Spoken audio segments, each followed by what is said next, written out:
اچھا پھر کراچی میں اس زمانے میں نقاش کاظمی، پروین شاکر، شاہد حسن، فاطمہ حسن، یہ لوگ کراچی یونیورسٹی میں ہوا کرتے تھے. پہلے ہم اسلامیہ کالج میں تھے تو ہم وہاں سے ہم نے مشاعروں میں جانا شروع کیا. بزم طلبہ اس زمانے میں کراچی کا ایک بہت مشہور پروگرام تھا جو ریڈیو پاکستان سے ہوا کرتا تھا. مجھے علم نہیں کہ وہ اب بھی جاری ہے یا نہیں ہے. تو بزم طلبہ ضمیر جعفری تھے، وہ چلاتے تھے، اور ایک اور بہرحال تو نام مجھے ذہن سے نکل رہا ہے، لیکن بہرحال یہ بڑا اچھا. تو اس میں بزم طلبہ میں ہم لوگ جایا کرتے تھے.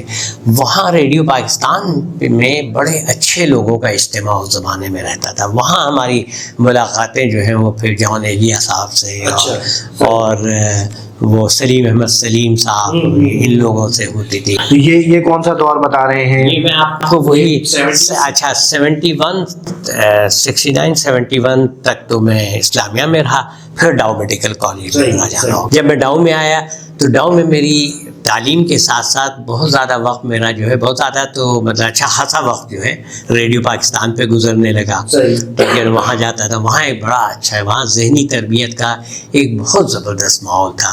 قمر جمیل ہوا کرتے تھے جو اس زمانے میں نثری نظم کا آغاز ہوا تھا، تو اس بڑے حامی تھے اس کے. ان کے مقابلے میں سلیم احمد سلیم جو ہے وہ بہت ہی روایتی قسم کی شاعری کرتے تھے. تو اور وہاں سب لوگوں سے بڑی ملاقاتیں رہتی تھیں.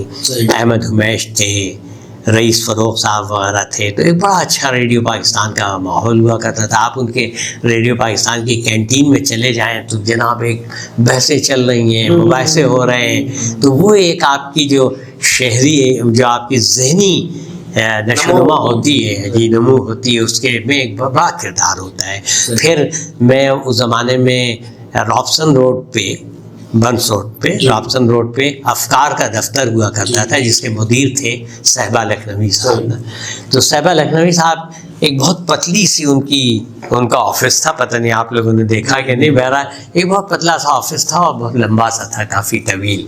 تو ہم ان کے پاس چلے جایا کرتے تھے. اچھا ہم اسٹوڈنٹ، لیکن اتنی شفقت سے وہ کہتے تھے آؤ بیٹھو. اچھا ہم وہاں بیٹھ جاتے تھے تو ان کے وہاں بھی لوگوں کا ایک ہجوم تھا. حمایت علی شاید چلے آ رہے ہیں نا، مختلف لوگ جو ہے وہ فوق صاحب، ڈاکٹر فوق، حمایت علی شاعر، اس طرح سے تمام لوگ، بہت سارے لوگ جو ہے وہاں پہ آیا کرتے تھے. ان کے پاس بیٹھتے تھے، باتیں ہوتی، ہم سنتے رہتے. ہمارا یہ تھا کہ بھائی سنتے رہو، بڑی ادب کی بات. اچھا یہ وہ زمانہ تھا جب اس وقت تک ترقی پسند ادب کا بھی بڑا